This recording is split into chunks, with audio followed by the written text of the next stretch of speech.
Arab leaders agree on Gaza Strip rebuilding program.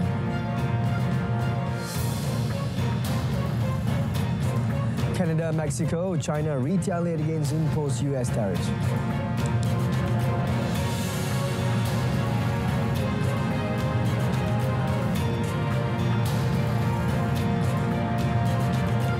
Good afternoon and Salam Malaysia Madani. Thanks for tuning in. You're watching World Today with me, SAHIH. Arab leaders have endorsed a plan to rebuild the Gaza Strip under the future administration of the Palestinian Authority, presenting an alternative to US President Donald Trump's widely condemned proposal to take over the territory and displace its people. Shortly after returning to power in January, Trump triggered global outrage by suggesting the United States take over the Gaza Strip and turn it into an international beach resort, while forcing its Palestinian residents to relocate to Egypt or Jordan.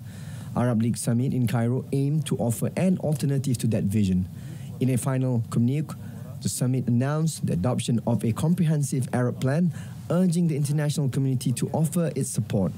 It said that all these efforts are proceeding in parallel with the launch of a political track towards Palestinian statehood. عملت مصر كذلك بالتعاون مع الأشقاء في فلسطين على تشكيل لجنة إدارية من الفلسطينيين المهنيين والتكنوقراط المستقلين توكل إليها إدارة قطاع غزة انطلاقا من خبرات أعضائها، بحيث تكون تلك اللجنة مسؤولة عن الإشراف على عملية الإغاثة وإدارة شؤون القطاع لفترة مؤقتة، وذلك تمهيدا لعودة السلطة الفلسطينية إلى القطاع. The final communique also announced the establishment of a trust fund to pay for the territory's reconstruction, saying it will receive financial pledges from all donor countries and financing institutions to carry out projects. It also warned against attempts to displace the Palestinian people. Jordan has evacuated the first group of Palestinian children in need of medical treatment from the war-battered Gaza Strip under a plan the king presented to United States President Donald Trump last month. In his White House visit last month, King Abdullah II told Trump that one of the things that Jordan can do immediately is to take and provide treatment to 2,000 children, including those with cancer who are in a very ill state. Jordanian military helicopters arrived at a military airport in Amman, carrying 4 injured children and their families. The children, 2 of them amputees, were taken to hospital upon arrival. Following that 4 children, another 29 kids, accompanied by 44 adults, were brought into Jordan by land. Ambulances carrying them entered via the King Hussein Bridge crossing, also known as Allenby Bridge crossing between the occupied West Bank and Jordan. The Israel-Hamas war has killed tens of thousands of people in Gaza and left more than 100,000 wounded. Ukrainian President Volodymyr Zelensky said he wanted to make things right with Donald Trump and work under the United States President's strong leadership to secure a lasting peace in Ukraine. In his first public comments since Trump halted U.S. military aid to Ukraine, Zelensky said his public bust-up with Trump last week was regrettable. Zelensky also outlined a path towards a peace agreement, which he said could begin with a release of prisoners and a halt to air and sea attacks. He told Ukrainians he had instructed his defense and intelligence chiefs to contact their U.S. counterpart to get official information on the aid freeze. Zelensky also said that Kiev was ready to sign a deal giving the United States preferential access to Ukraine's natural resources and minerals at any time and any convenient format. Last week, Zelensky visited Washington to sign the multi-billion-dollar minerals deal, but that fell through after his showdown with Trump and Vice President J.D. Vance at the White House. Trump's stunning decision to halt assistance to Ukraine following the clash deepened fears in Kiev and many European capitals that America was pivoting away from its ally and towards Russia. Canada has announced retaliatory tariffs on United States goods in response to tariffs imposed by the Donald Trump administration, with Prime Minister Justin Trudeau and the heads of some Canadian provinces also threatening additional measures. US President Donald Trump proceeded with 25% tariff on Canadian and Mexican goods and 10% duties on Canadian energy products from 4th March after a one-month reprieve expired. Trudeau said retaliatory tariffs on 30 billion Canadian dollars of US imports would take effect immediately and more tariffs could follow.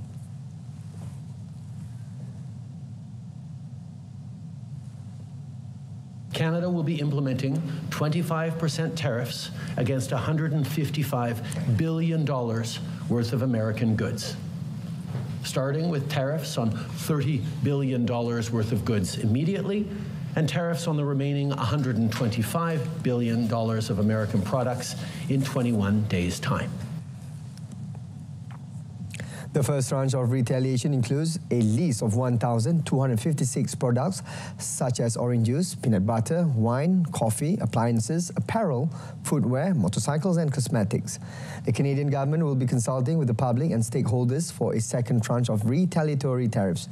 This will include a wide range of products imported from the US, such as passenger vehicles and trucks, electric vehicles, steel and aluminium products, fruits and vegetables, aerospace products and beef. On a related note, Mexican President Claudia Sheinbaum has condemned Trump's 25% tariff on imports from Mexico and said her government would respond with its own measures without immediately providing details. Trump's across-the-board tariffs mark a turning point in over 30 years of economic integration between Mexico and the US and could have deep repercussions on Latin America's second-largest economy. Sheinbaum said there is no reason, rationale or justification to support the US decision that will affect the people in both nations. She said she would give details on Mexico's response, including retaliatory tariffs, at an event in the capital's iconic Zocalo Square on Sunday. While Sheinbaum acknowledged the importance of Mexico's economic integration with the US, she also defended the strength of the Mexican economy, highlighting historic jobs and minimum wage numbers as well as a well-developed social safety net. She said US consumers and businesses will suffer from price hikes on products imported from Mexico, with the automotive industry facing the most problems as auto parts can cross the border several times as a car is assembled. Meanwhile, China has retaliated swiftly against fresh US tariff with hikes to import levies covering $21 billion worth of American agricultural and food products, moving the world's top two economies a step closer towards an all-out trade war. Beijing also slapped export and investment curbs on 25 US firms on grounds of national security.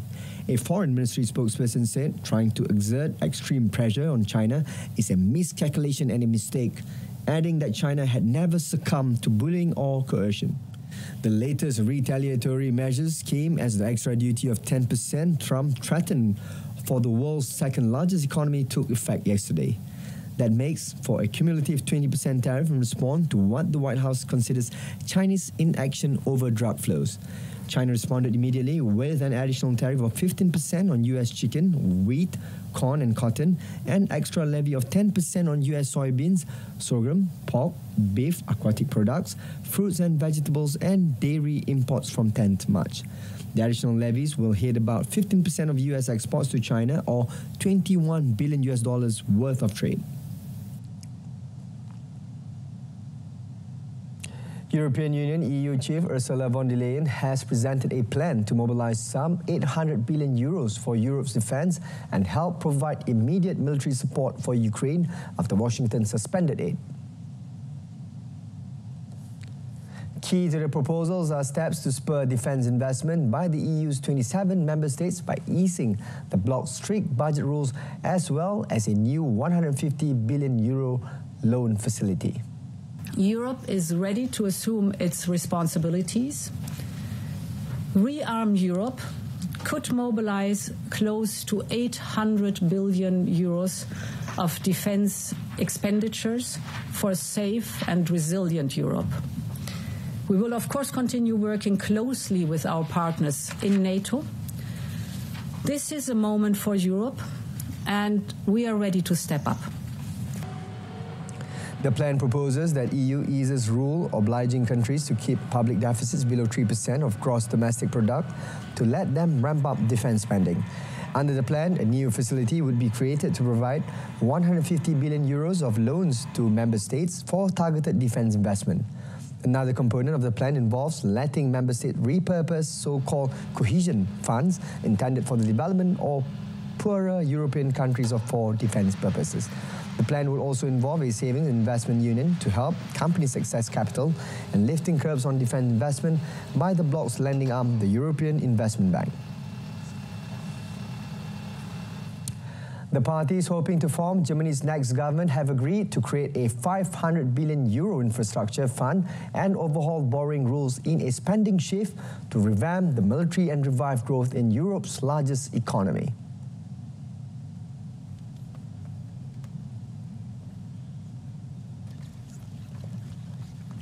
Fighting Conservatives and the Social Democrats, who are in negotiations to form a coalition after a national election last month, will put their proposals to the German parliament next week. Economists and investors have urged Germany to reform its constitutionally enshrined state borrowing limits known as the debt brake in order to free up investment and support an economy that has contracted for the past 2 years. Germany's likely next Chancellor Merz said in a motion would be submitted to the Bundestag lower house of parliament next week to amend the constitution so defence expenditure above 1% of economic output is exempt from the debt brake. A commission of experts will separately develop a proposal for modernising the debt brake to boost investment on a permanent basis. The reform would mark a rollback of borrowing rules imposed after the 2008 global financial crisis that many have since criticised as outdated and putting Germany into a fiscal straitjacket. China kept its economic growth target for this year unchanged at roughly 5%, committing more fiscal resources than last year to mitigate the impact of rising US trade tariffs and global shifts that Premier Li Qiang said were unseen in a century. The target was unveiled by Li at the opening of the annual meeting of the National People's Congress, China's rubber stamp parliament. 经济增长预期目标为5%左右，既是稳就业、防风险、惠民生的需要。 Li acknowledged consumption in particular is sluggish, noting pressures on job creation and income growth, and promised to vigorously boost household demand.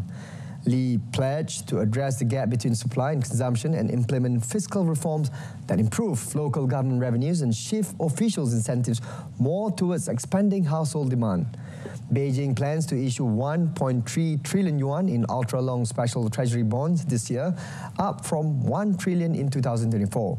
Of this, 300 billion yuan will support a recently expanded consumer subsidy scheme for electric vehicles, appliances and other goods.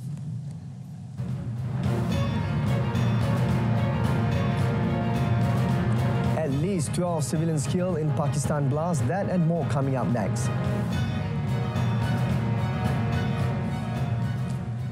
An explosion tore through a security installation in northwestern Pakistan on Tuesday, killing at least 12 civilians. Ziauddin, the head of the police force in the northern district of Banu, said the explosion had also injured 18 people, adding that the figures did not include any security force casualties.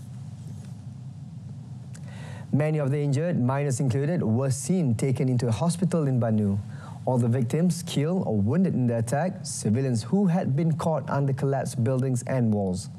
Rescue personnel said they were still searching for more casualties under the debris of the collapsed building. Police officials said the blast was likely caused by a vehicle laden with explosives.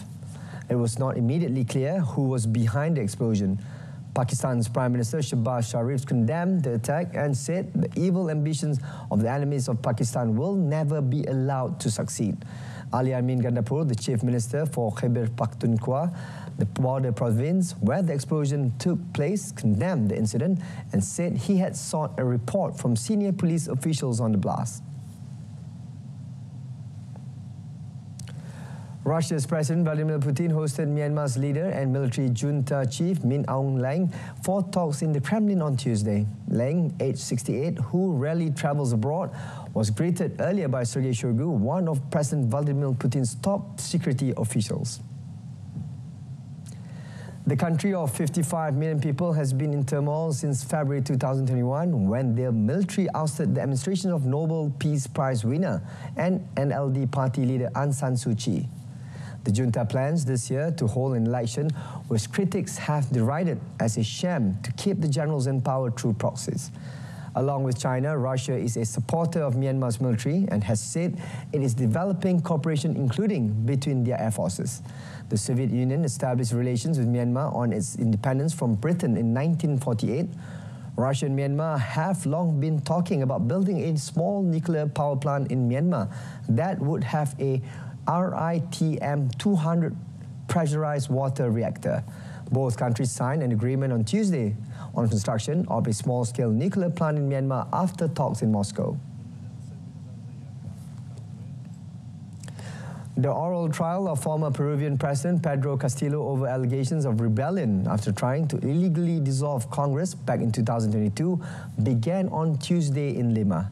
The former president, who has been in custody since December 2022, arrived at the Special Criminal Chamber of Supreme Court installed at Barbadillo prison without a lawyer. However, the court assigned him a public defender. Castillo rose unexpectedly to the presidency in 2021 on a wave of support from rural voters who were fed up with the status quo and what they perceive as a corrupt Lima-based political elite. A political newcomer, he had won support with promises to reform the constitution, redistribute the country's vast copper wealth and empower marginalized indigenous groups. On many of these promises, he failed, his star waning before his ouster. He and his associate faced numerous corruption probes and he went through 5 cabinets and over 80 ministers in just 17 months. The former president was impeached 3 times, the final time being voted out of office by a large majority after his attempt to dissolve Congress sparked resignations by ministers and accusations of a coup by former allies and constitutional officials. Castillo faced up to 34 years in prison. South African President Cyril Ramaphosa hosted Mozambique's new president, Daniel Chapo, for a closed-door bilateral meeting in Cape Town on Tuesday. President Chapo recently inaugurated Leeds Mozambique, a key partner and immediate neighbor of South Africa. The visit aims to bolster political cooperation at bilateral, regional, continental, and global levels.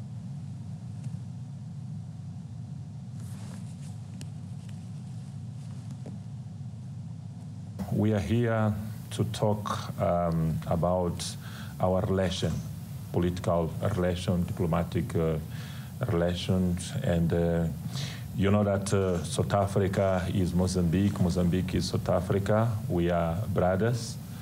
That's why we want to talk about our economy, our political situation, our diplomatic situation and the relation. You know that we have Maputo corridor.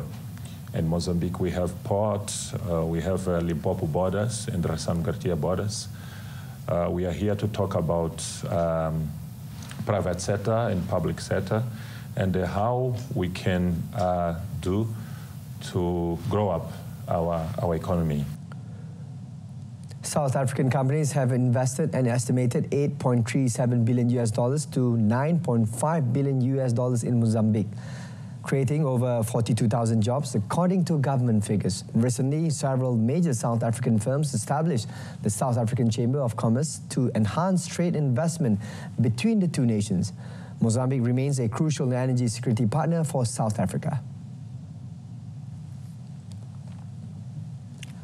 Nearly 80,000 fleeing the conflict ravaging the Eastern Democratic Republic of Congo since January have found refuge in neighboring countries. The United Nations Refugee Agency said around 61,000 of those sought shelter in Burundi, which has taken the bulk of refugees hoping to escape the fighting between the Congolese government and the M23 group.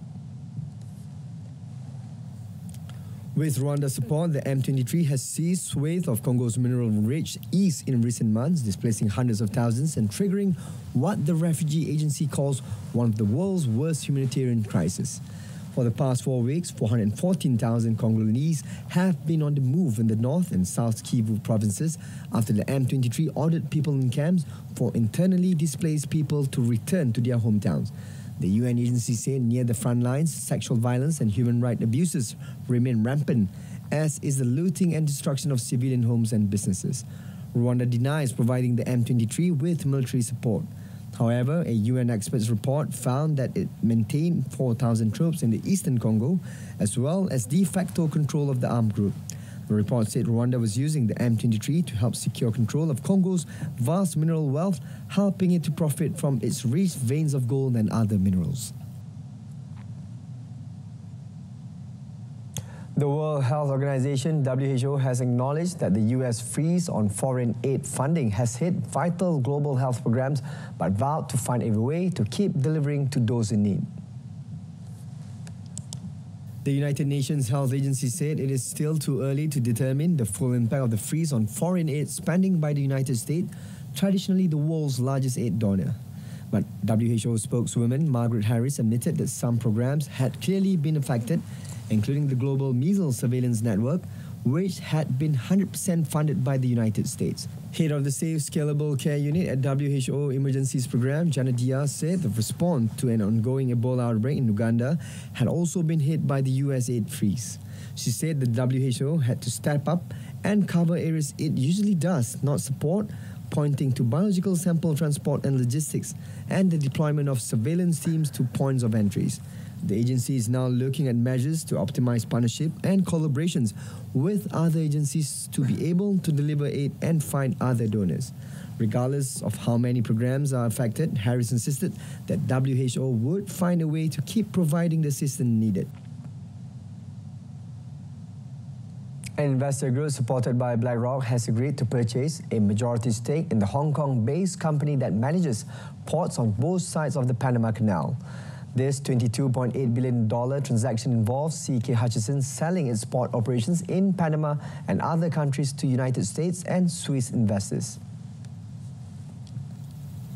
The deal is seen as a strategic win for the US, aligning with President Trump's goal to reduce Chinese influence in the region. BlackRock's involvement marks its largest infrastructure investment and could potentially elevate Republican criticism of its past ESG investment strategies. The sale grants the consortium a 90% stake in Panama Ports Company, which operates key ports in Panama. Despite the strategic importance, the U.S. State Department and other officials have not commented on the deal. Meanwhile, Panama is auditing CK Hutchison's contract for compliance, and the country's recently exited China's Belt and Road Initiative. CK Hutchison is a Hong Kong-based and a Cayman Island-registered multinational conglomerate corporation. The company was formed in March 2015 through the merger of Chung Kong Holdings and its main associate company, Hutchison's Whampoa.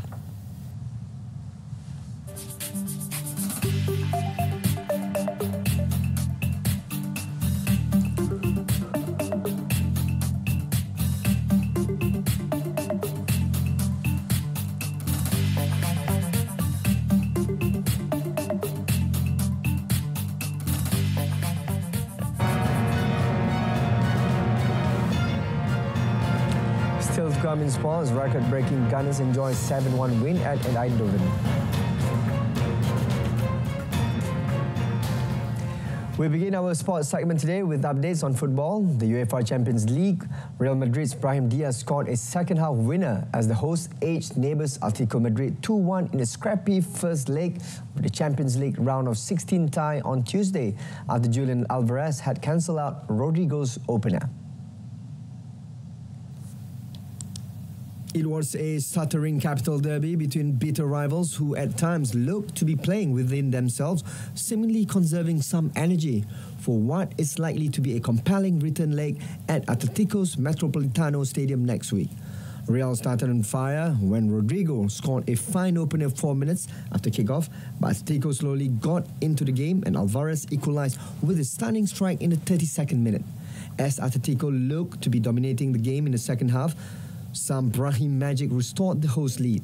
Real got the winner in the 55th through Diaz, who worked his magic to find a tiny pocket of space inside a crowded box and slotted a low-angle strike inside Jan Oblak's far post. The second leg will be played 15 kilometers away at the Metropolitano on Wednesday next week. In another match, Lille scored with their first shot on target in the 68th minute to snatch an equaliser in a 1-1 draw at Borussia Dortmund in the first leg of the Champions League last 16 tie on Tuesday. The Germans' hosts, last year's finalists, needed some time to get into the game before Karim Adeyemi fired them into a 22nd minute lead with an unstoppable low drive that went in off the post. Lille had struggled to break through a solid Dortmund backline for more than an hour, but they succeeded with a quick passing move as an off-balance Hakon Hulsen beat keeper Gregor Kobel.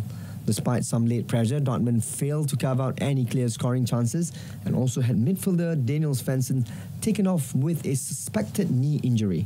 The return leg in France is on 12 March. Dortmund will need to win in northern France next week should they wish to stay in Europe and salvage what has so far been a disappointing season. On the other hand, for Lille, the result boosts their hopes of reaching a first ever Champions League quarter-final. Still on the UEFA Champions League, a fired-up Arsenal trashed PSV Eindhoven 7-1 away in the first leg of their last 16 tie on Tuesday. Juran Timber opened the scoring in the 18th minute, followed by a strike from teenager Ethan Nwaneri before Mikel Merino added the third in the 31st. The Dutch champions pulled one back with a Noah Lang penalty for a 3-1 half-time deficit, but 2 goals in the opening 3 minutes after the break reinforced Arsenal's dominance, with captain Martin Odegaard and Leandro Trossard scoring. Odegaard got his second goal in the 73rd minute, before substitute Ricardo Californi netted the 7th 5 minutes from time to complete the rout at the Philips Stadium. Arsenal registered their biggest away win in European club competition and put themselves in a virtually unassailable position to advance to the quarterfinals, where they will meet either Atletico Madrid or Real Madrid. Arsenal failed to score in their last 2 Premier League games, but Rice, who put on a storming midfield performance, said the nature of their victory was no surprise. It was the first time PSV had conceded 7 goals at home, and also the first time any Dutch club had led in 7 in a European tie. In motorsports, Formula 1, Ferrari's Charles Leclerc said on Tuesday that champions McLaren will still be the team to beat when the season starts in Australia next week. McLaren edged Ferrari, who now have 7 times world champion Lewis Hamilton on board, to the title by 14 points last season, as they were crowned champions for the first time in 26 years.